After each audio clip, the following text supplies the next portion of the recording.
안녕하세요. 무림서고입니다. 구독과 좋아요는 제작에 큰 힘이 됩니다. 제2부 냉혈의 유랑 제1장 귀환하는 망령.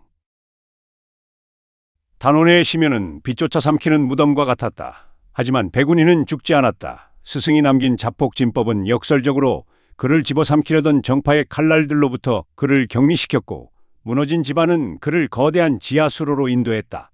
차가운 지하수 속에서 사경을 헤매던 운이가 눈을 떴을 때 그의 전신은 기괴하게 변해 있었다. 폭주했던 마귀가 심장을 한번 지식인 탓에 그의 머리카락은 서리가 내려앉은 듯 반백으로 변해 있었고, 심장은 분당 고작 몇 번밖에 뛰지 않는 기이한 가사 상태에 머물러 있었다. 죽음조차 나를 거부하는구나. 운이는 갈라진 목소리로 읊조렸다. 그는 더 이상 백운이가 아니었다. 감정은 얼어붙었고 혈관에는 오직 차가운 마귀만이 흐르는 냉혈의 괴물이 되어 있었다. 그는 꼬박 1년을 이름 없는 동굴에서 요양하며 수라멸천공의 다음 단계인 냉혈수라심을 연마했다. 이제 그의 무공은 폭발적인 광기 대신 상대를 서서히 얼려 죽이는 고요하고 치밀한 살기로 변모했다. 중원 서부, 무림맹의 영향력이 다소 희박한 감숙성의 한 주막, 모래바람을 뚫고 한 사내가 걸어들었다. 반백의 머리카락을 길게 늘어뜨리고 얼굴의 절반을 가죽 가면으로 가린 사내였다. 그의 등에는 여전히 검은 천에 쌓인 묵혼도가 매여 있었다. 주막 안은 살벌한 분위기였다. 남궁세가의 반개 조직인 청사방 무도들이 양민들을 핍박하며 술판을 벌이고 있었다. 야, 이 노인네야. 술을 가져오라니까 왜 맹물만 가져와? 반개 무사 하나가 노점상의 뺨을 후려쳤다. 노인이 바닥에 굴러 피를 흘리자 주위 사람들은 눈을 피하며 벌벌 떨었다. 그때 가면을 쓴 사내가 노인의 앞에 섰다. 비켜라, 이 미친놈아. 죽고 싶어 환장했나? 무사가 칼을 뽑아 휘둘렀다. 그러나 사내 운이는 움직이지 않았다. 아니, 움직임이 보이지 않았다. 파드득. 무사의 손에 들려있던 강철도가 순식간에 하얀 서리가 앉더니 마치 유리처럼 산산조각 났다. 무사는 자신의 손을 내려다보았다. 손목부터 팔꿈치까지 피 한 방울 나지 않은 채 시퍼렇게 얼어붙어 있었다. 커헉, 이게 무슨... 남궁의 개들은 어디에나 있군. 운희의 목소리가 들린 순간 주막 안의 온도가 급격히 떨어졌다. 사람들의 입에서 하얀 입김이 터져나왔다. 운희는 가면 너머의 차가운 눈으로 청사방도들을 훑었다. 가서 남궁성에게 전해라. 죽은 줄 알았던 망령이 서쪽에서부터 그의 목을 향해 걸어가고 있다고. 운희의 손가락이 가볍게 튕겨졌다. 냉혈수라탄, 보이지 않는 기공이 무사들의 단전을 관통했다. 그들은 비명조차 지르지 못한 채 제자리에 얼어붙은 석상이 되어버렸다. 운희는 노인의 손에 금제 한 이틀 쥐어주고는 다시 모래바람 속으로 사라졌다. 복수의 이막이 시작되었다. 이제 그는 정면 대결이 아닌 남궁세가의 돈줄과 하부 조직을 하나씩 얼려 죽이며 그들을 고립시킬 작정이었다. 제2장 은자이의 혈로. 남궁세가가 천하 정파의 수장으로 군림할 수 있는 것은 그들의 제왕건법 때문만이 아니었다. 중원의 상권을 장악한 거대한 자금줄, 그리고 그 자금을 운송하는 금사표국, 이 남궁의 심장과 혈관 역할을 하고 있었다. 운희는 감숙성을 가로질러 하남으로 향하는 금사표국의 운송대를 노렸다. 이번 운송물은 남궁세가가 무림맹의 장로들에게 바칠 뇌물과 정파의 세력을 유지하기 위한 군자금이었다. 이 돈줄이 끊길 때 남궁성의 위선도 바닥을 드러내겠지. 황량한 낙구령 고갯마루, 붉은 석양이 대지를 적실 무렵 30명의 정예 표사와 5대의 마차가 고개를 오르고 있었다. 그 중심에는 금사표국의 국주이자 무영신권으로 불리는 고수 조칠공이 자리했다. 쉬익! 어디선가 들려온 서늘한 파공음과 함께 선두에 서있던 말의 다리가 얼어붙으며 부러졌다. 히히힝! 비명과 함께 마차가 뒤집혔고 대열은 순식간에 혼란에 빠졌다. 어떤 놈이냐? 금사표국의 앞길을 막는 간큰 놈이. 조칠공의 외침에 대답하듯 고갯마루 위에서 반백의 머리카락을 날리는 사내가 천천히 걸어 내려왔다. 그의 발걸음이 닿는 곳마다 마른 풀들이 하얗게 얼어붙어 바스라졌다. 돈을 버리겠나? 목숨을 버리겠나? 운희의 목소리는 건조했다. 조칠공은 상대의 기운을 느끼고 안색이 창백해졌다. 반백의 머리, 가죽 가면 내 놈이 정녕 소문의 흑골이란 말이냐? 대답이 늦군. 운희가 묵혼도를 뽑지 않은 채 허공을 향해 장력을 내뻗었다. 냉혈수라공 제1식 빙화만개, 허공에 수천 개의 얼음 송곳이 생성되더니 표사들을 향해 쏟아졌다. 조칠공은 급히 신권을 전개하며 방어막을 쳤으나 극음의 기운을 담은 얼음 송곳은 그의 진기를 비웃듯 뚫고 들어갔다. 크악! 표사들이 하나둘 쓰러졌다. 죽지는 않았으나 전신의 혈도가 얼음 조각에 박혀 마비된 상태였다. 운이는 순식간에 조칠공의 뒤에 나타나 그의 뒤덜미를 잡았다. 이 수레에 실린 것은 백성들의 고열인가 아니면 남궁성의 탐욕인가? 살려주게. 나는 그저 운반만 했을 뿐. 운이는 조칠공을 내팽개치고 마차의 괴짝들을 하나씩 박살냈다. 쏟아져 나온 것은 눈이 멀 정도로 찬란한 황금과 은자들이었다. 운이는 그 황금 더미 위에 무컨도로 서늘한 글귀를 새겼다. 남궁의 것은 남궁의 피로 되돌아간다. 그는 황금의 절반을 고개 아래 가난한 빈민가 방향으로 차서 날려버리고 남은 괴짝에 불을 붙였다. 은자가 열기에 녹아내리며 기괴한 형상으로 굳어갔다. 운이는 다시 길을 떠났다. 이제 남궁세가는 경제적 타격뿐만 아니라 약속한 자금을 받지 못한 무린맹 장로들의 불신이라는 더 큰 독에 직면하게 될 것이다. 어둠 속에서 그를 쫓던 그림자 하나가 발걸음을 멈추고 혼잣말을 내뱉었다. 과연 혼자서 거대 세가를 고립시키려 하는가? 지독한 놈이로군.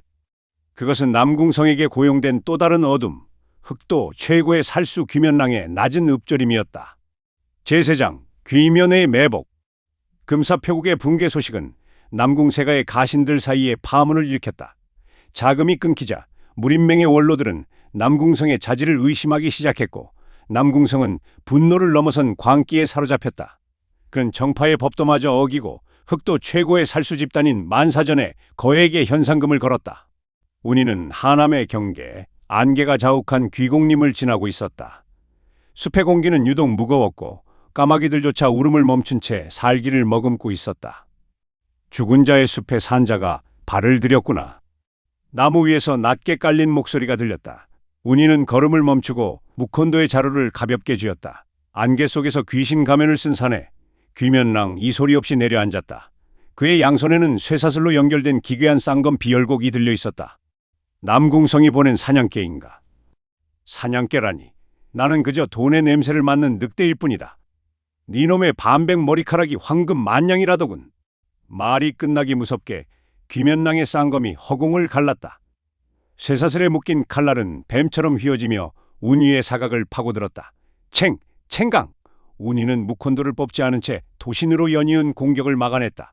충돌할 때마다 튀는 불꽃이 안개를 붉게 물들였다. 귀면랑의 무공은 정파의 것과는 질적으로 달랐다. 변칙적이고 잔인했으며 오직 살인을 위해서만 설계된 초식이었다. 왜 뽑지 않느냐? 나를 멸시하는 거냐? 귀면랑이 내공을 끌어올려 쌍검을 회전시켰다. 현랑의 선참, 거대한 톱날 같은 진기가 운이를 덮쳐왔다. 운이의 눈이 차갑게 가라앉았다. 그는 뒤로 물러나는 대신 한 걸음 앞으로 내디뎠다. 냉혈수라공 제2식 빅령보. 운이의 신용이 찰나의 순간 세 개로 나뉘어 귀면랑의 시야를 어지럽혔다. 실체가 무엇인지 파악하기도 전 운이의 손바닥이 귀면랑의 가슴에 닿았다. 쩍마이너스 쩍쩍. 귀면랑의 비명이 숲을 찢었다. 운휘의 손길이 닿은 곳부터 귀면랑의 가슴팍이 급격히 얼어붙기 시작했다. 단순한 얼음이 아니었다. 심장의 박동을 멈추게 하고 영혼까지 동결시키는 극음의 막이었다. 귀면랑은 필사적으로 내공을 쏟아 저항하려 했으나 수라멸 천공의 진기는 그의 내력을 양분 삼아 더욱 거세게 타올랐다. 돈의 무게는 가벼우나 목숨의 무게는 감당하기 어려울 것이다. 운이는 얼어붙은 귀면랑의 어깨를 밀쳐냈다. 귀면랑은 바닥에 굴러떨어지며 각혈했으나 그의 피는 공중에서 얼음 결정이 되어 흩어졌다. 가라, 살아서 남궁성에게 보고해라. 숲의 안개가 걷히면 내가 직접 그의 목을 따러 가겠다고. 운이는 쓰러진 살수를 뒤로 한 채 안개 깊숙한 곳으로 사라졌다. 그는 알고 있었다. 죽이는 것보다 공포에 질린 자를 살려보내는 것이 적의 진영을 무너뜨리는데 더 효과적이라는 것을. 숲 밖에서는 제갈류란이 여전히 그의 행적을 쫓고 있었다. 그녀는 차갑게 식어가는 숲의 기운을 느끼며 낮게 읊조렸다. 그의 무공이 점점 인간의 경지를 벗어나고 있구나. 운이 소엽, 당신은 정말로 얼음 속에 갇힌 귀신이 되려는 것입니까? 제내장, 끊어진 낙화의 문파. 남궁세가는 이제 수단과 방법을 가리지 않았다. 자금줄이 마르고 고용했던 살수들마저 공포에 질려 돌아오자 남궁성은 백씨 가문과 우호적이었던 소문파들을 본보기로 숙청하며 운희를 유인하기 시작했다. 그 첫 번째 희생양은 과거 백씨 가문과 사돈 관계를 맺으려 했던 낙화문이었다. 운희가 낙화문에 도착했을 때 그곳은 이미 산자의 땅이 아니었다. 매화 향기가 가득해야 할 정원에는 비릿한 피냄새만이 진동했고 수십 명의 제자가 남궁세가 무사들의 칼날 아래 무참히 짓밟혀 있었다. 늦었군, 망령놈. 낙화문의 대전 한복판, 남궁세가의 장로 중 한 명인 남궁광이 피 묻은 검을 털며 서 있었다. 그의 발치에는 낙화문의 문주가 사지가 잘린 채 신음하고 있었다. 네 놈이 나타나지 않아 이 가엾은 자들이 대신 죽었다. 보아라, 이것이 네 놈이 선택한 복수의 대가다. 운위의 눈동자가 일순간 짙은 자색을 넘어 칠흑으로 변했다. 차가운 마귀가 그의 발밑에서부터 솟구쳐 올라 주위의 빗물들을 순간적으로 얼려버렸다. 복수의 대가라고 했나? 운위의 목소리는 이제 인간의 것이 아니었다. 지옥 밑바닥에서 울려 퍼지는 공명과 같았다. 너희는 정의를 말하며 학살을 일삼고 명분을 말하며 탐욕을 채웠다.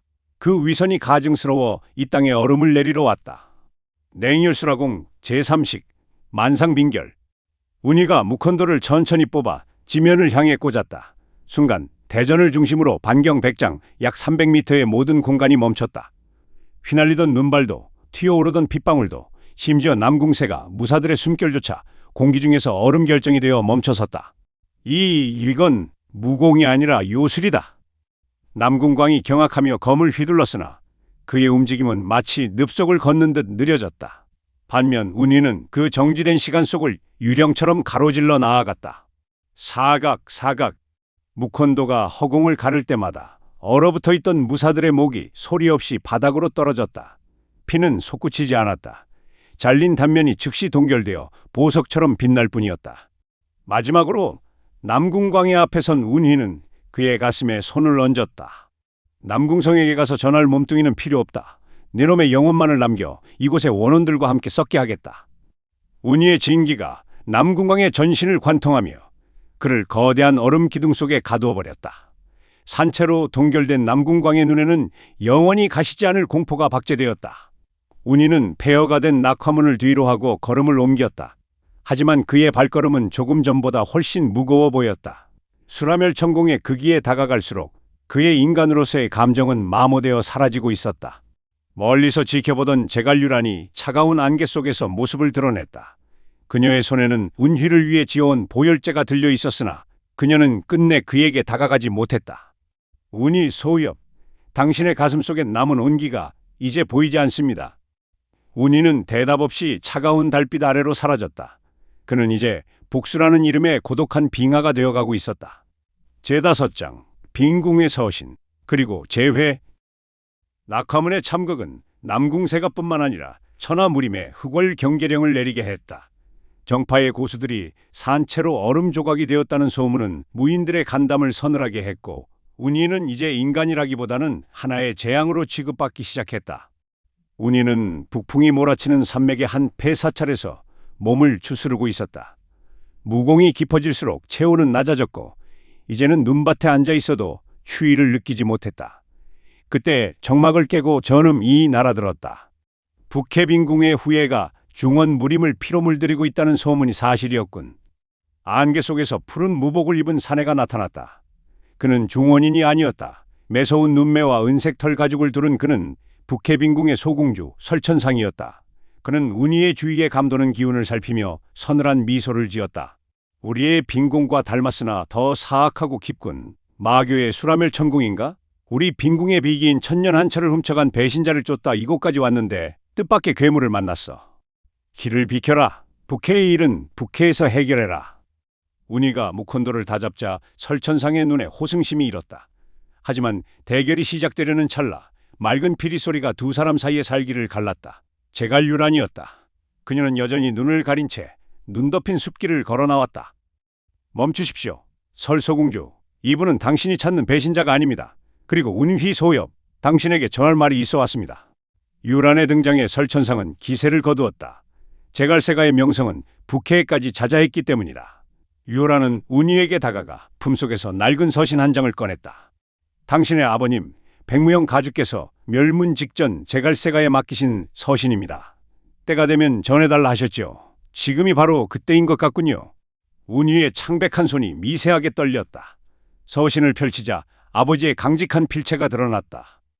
운이야, 만약 내가 이 글을 보고 있다면 너는 이미 돌아올 수 없는 길을 걷고 있겠지. 복수는 칼날과 같아 상대를 베기 전 내 손을 먼저 적신단다. 남궁성의 뒤에는 우리가 알지 못하는 거대한 그림자가 있다. 부디 눈앞에 피해 취하지 말고 그 어둠의 뿌리를 보거라. 서신의 끝에는 기괴한 문양이 그려져 있었다. 그것은 정파도 마교도 아닌 제3의 세력, 전설 속의 비밀 조직인 천자매의 인장이었다. 남궁성 뒤에 또 다른 자가 있단 말인가? 운이의 가슴 속에서 얼어붙었던 심장이 요동치기 시작했다. 복수의 대상이 남궁세가 하나가 아니라는 사실, 그리고 아버지가 죽음을 예견하고도 숨겨야 했던 거대한 진실이 그를 덮쳤다. 소협, 남궁성은 그저 장기판의 말일 뿐입니다. 진정한 원수를 갚고 싶다면 지금의 사륙을 멈추고 북경으로 향하십시오. 그곳에 당신이 찾아야 할 진실이 있습니다. 유란의 간절한 목소리에 운이는 묵헌도를 칼집에 넣었다. 설천상은 흥미롭다는 듯 그들을 지켜보다가 운이에게 외쳤다. 하하흐, 북경이라 재미있겠군. 마침 내 배신자 놈도 그쪽으로 숨어들었다는 정보가 있다. 흑월, 니놈이 정말로 그 그림전자를 잡아낼 수 있는지 지켜보겠다. 운이는 대답 대신 유란을 바라보았다. 가려진 그녀의 눈에서 흐르는 한 줄기 눈물이 차가운 공기에 얼어붙어 보석처럼 빛났다. 운이는 처음으로 그녀에게 등을 보이지 않고 나직이 속삭였다. 북경으로 가겠다. 하지만 그곳에서 내가 마주할 것이 진실이 아니라면 그때는 천하가 얼어붙을 것이다. 제6장 북경의 압류. 북경은 중원의 심장이자 모두든 욕망과 음모가 집결하는 거대한 늪이었다. 황궁의 장엄한 기와 아래로 수천 개의 골목이 혈관처럼 얽혀 있었고 그 어두운 혈관 속에는 남궁세가조차 감히 범접하지 못하는 거대한 그림자가 도사리고 있었다. 운이는 반백의 머리를 깊게 눌러쓴 채 성문에 들어섰다. 가죽 가면 대신 평범한 삿갓을 썼으나 그가 걸음을 옮길 때마다 주위의 공기가 차갑게 가라앉는 것까지는 숨길 수 없었다. 이곳인가? 아버님이 가리킨 진실의 끝이. 운이가 도착한 곳은 북경 외곽의 허름한 전당포 낙성당이었다. 겉보기에는 고물상을 방불케 했으나 아버지가 남긴 서신의 인장과 같은 문양이 문틀 구석에 미세하게 새겨져 있었다. 운이가 서신을 탁자 위에 올려놓자 꾸벅꾸벅 졸고 있던 노점주가 눈을 가늘게 떴다. 노인의 탁한 안광이 서신의 인장에 닿는 순간 공기가 서늘하게 얼어붙었다. 진양 백시의 후예인가 죽음의 냄새를 이토록 짙게 풍기며 돌아올 줄은 몰랐군. 천자매에 대해 묻고 싶다. 내 아버지는 왜 이 인장을 남기셨지? 노인은 대답 대신 전당포의 비밀장치를 작동시켰다. 벽면이 소리 없이 회전하며 지하로 이어지는 은밀한 계단이 나타났다. 노인은 촛불을 밝히며 앞장섰다. 천자매는 무림의 질서를 배후에서 조종하는 보이지 않는 손이라네. 구파일방과 오대세가 심지어 황궁의 권력자들까지 그들의 실에 묶여있지. 3년 전 자네 가문의 멸문은 단순한 원한 때문이 아니었네. 자네 아버님이 천잠회의 성물 중 하나를 가로챘기 때문이지. 지하 밀실에 도착하자 그곳에는 강호의 온갖 기밀이 적힌 서책들이 가득했다. 노인은 낡은 지도 한 장을 펼쳤다. 남궁성은 천잠회의 하부 조직인 지의 일원에 불과하네. 그가 백식의 가문을 친 것은 천잠회의 수장 잠주의 명을 받들기 위함이었지. 그들은 지금 북경의 지하 궁전에서 무림 전체를 피로 물들일 거대한 의식을 준비하고 있네. 그때였다. 쾅 하는 굉음과 함께 지상의 전당포가 폭발했다. 천장에서 흙먼지가 쏟아졌고 서늘한 살기가 지하까지 파고들었다. 망령놈, 여기까지 용케 찾아왔구나. 익숙한 목소리였다. 남궁세가의 가주 남궁성이었다. 하지만 그의 모습은 이전과 달랐다. 눈동자는 붉게 충혈되어 있었고 전신에서는 정파의 기운이 아닌 기괴하고 탁한 검은 기운이 뿜어져 나오고 있었다. 그는 천잠회의 힘을 빌려 금기된 마공을 주입받은 상태였다. 남궁성, 내 놈도 결국 그들의 사냥개로 전락했군. 운휘가 묵헌도를 뽑아들었다. 좁은 지하실에서 두 고수의 기운이 격돌했다. 운휘의 냉혈한 기운과 남궁성의 탁한 마기가 부딪히며 공간 자체가 뒤틀리기 시작했다. 닥쳐라. 힘이야말로 유일한 정이다. 오늘 여기서 네놈의 목을 베어 잠주님께 바치겠다. 남궁성이 검을 내리치자 지하실의 석조 기둥들이 단숨에 가루가 되었다. 운이는 냉정하게 뒤로 물러나며 냉열수라공 제사식 빙벽 투혼을 전개했다. 사방에 투명한 얼음 거울들이 생성되며 남궁성의 시야를 차단했다. 보아라, 이것이 내 놈이 그토록 원하던 힘의 끝이다. 얼음 거울 속에 비친 수십 명의 운이가 동시에 남궁성을 향해 쇄도했다. 환영이 아니었다. 극저온의 냉기가 공기를 매개체로 삼아 실체화된 분신들이었다. 북경의 깊은 밤, 화려한 도성 아래 지하에서는 다시 한번 피의 만가가 서막을 올리고 있었다. 제7장 사투의 시면. 지하 밀실은 이제 무덤이나 다름없었다. 천장에서 떨어진 흙먼지가 운이의 반백 머리카락 위로 자욱하게 내려앉았다. 남궁성의 검, 천추검에서 뿜어져 나오는 검은 마기는 정파의 검술이라기보다 저주받은 흉기의 궤적에 가까웠다. 죽어라, 죽어버려라, 백운휘. 남궁성이 휘두른 검기가 지하의 서가들을 단숨에 찢어발겼다. 수백 년 된 고서들이 종이꽃가루처럼 흩날리는 와중에 운위의 신형이 얼음 거울 사이를 가로질렀다. 냉열수라공, 제5식, 빙천환겁. 사방의 얼음 거울들이 일제히 깨어지며 수만 개의 날카로운 파편으로 변해 남궁성을 덮쳤다. 남궁성은 광기에 젖은 눈으로 검을 휘둘러 파편들을 쳐냈으나 파편 하나하나에 담긴 극음의 진기가 그의 체온을 서서히 앗아갔다. 내 아버지는 네놈에게 배신당할 것을 알면서도 신의를 지켰다. 그런데 네놈은 고작 이런 탁한 힘을 얻기 위해 가문의 명예를 팔았단 말이냐? 운휘의 일갈과 함께 묵헌도가 남궁성의 검술 사각을 뚫고 들어갔다. 챙! 검과 도가 맞물리며 거대한 불꽃이 튀었다. 두 사람의 얼굴이 코앞에서 마주했다. 남궁성의 얼굴은 이미 인간의 가죽을 쓴 괴물처럼 뒤틀려 있었고 혈관은 검게 변해 꿈틀거리고 있었다. 명예? 명예가 밥을 먹여주더냐? 천잠회의 힘만이 나를 영생으로 인도할 것이다. 남궁성이 자신의 가슴을 손으로 찔러 검은 피를 검신에 뿌렸다. 그러자 천추검이 기괴하게 팽창하며 거대한 마수의 형상을 띠기 시작했다. 천잠회가 그에게 주입한 것은 단순한 내공이 아닌 고대의 원혼들을 가둬만든 혈막이었다. 공간이 무너져 내리기 시작했다. 지상의 전당포 건물 전체가 지하로 함몰되며 두 고수를 덮쳤다. 운희는 무너지는 잔해 속에서도 오직 남궁성의 심장을 응시했다. 그는 자신의 단전을 쥐었자 내 마지막 남은 생명력을 진기로 전환했다. 나와 함께 지옥으로 가자, 남궁성.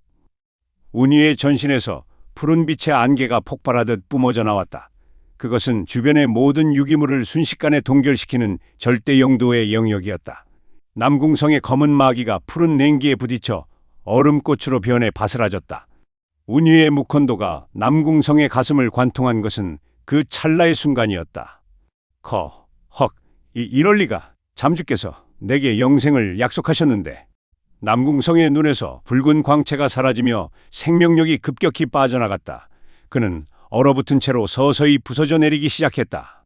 그러나 남궁성은 죽어가면서도 기괴한 웃음을 지었다. 하지만 너무 좋아하지 마라.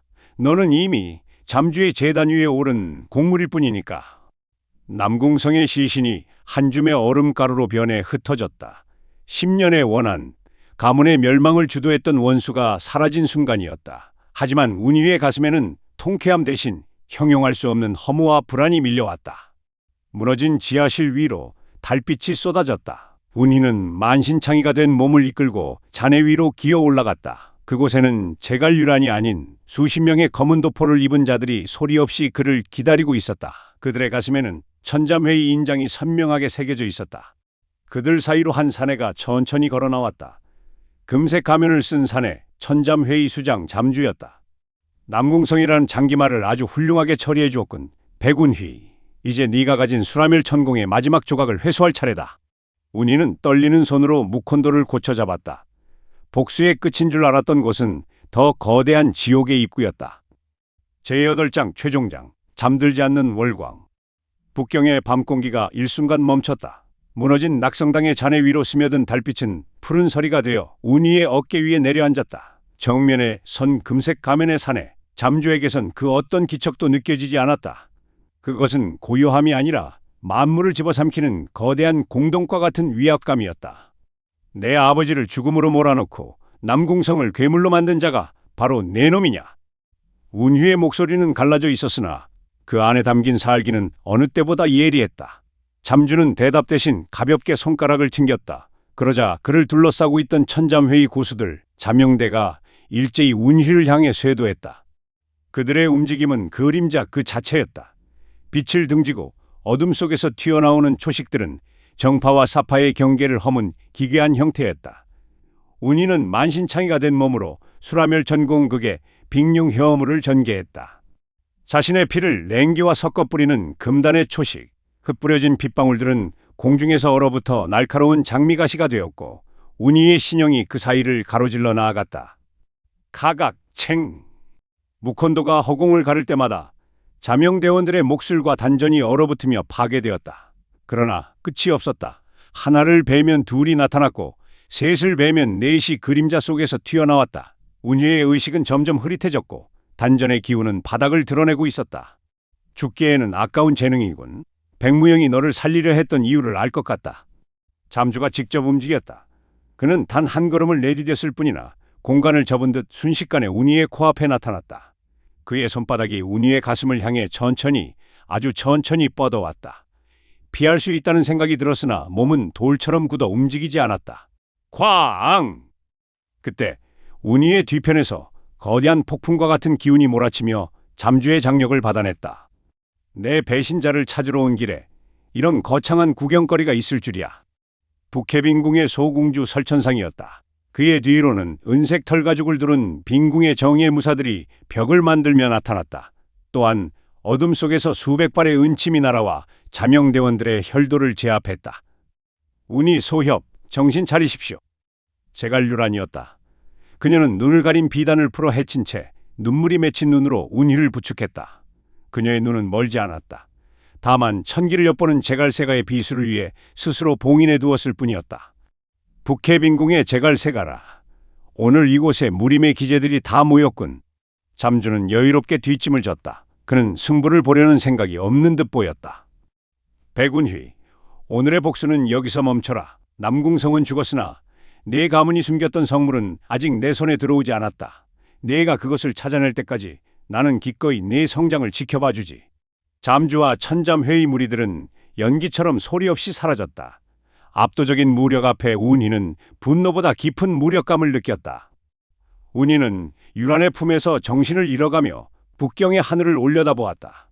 반쯤 잘려나갔던 잔월은 어느덧 차오르고 있었으나 그의 마음은 여전히 차가운 얼음 속에 갇혀 있었다. 남궁성을 죽임으로써 가문의 은호는 일단락되었지만 그것은 더 거대한 음모의 실타래를 푸는 첫 매듭에 불과했다. 복수는 아직 끝나지 않았다. 운희의 손에서 무콘도가 바닥으로 떨어지며 챙그랑 소리를 냈다. 만가가 끝나고 이제 그는 자신의 정체성과 천잠회의 비밀을 찾아 정파와 사파의 경계가 무너진 혼돈의 강호로 나아가야 했다. 제2부 냉혈의 유랑 -1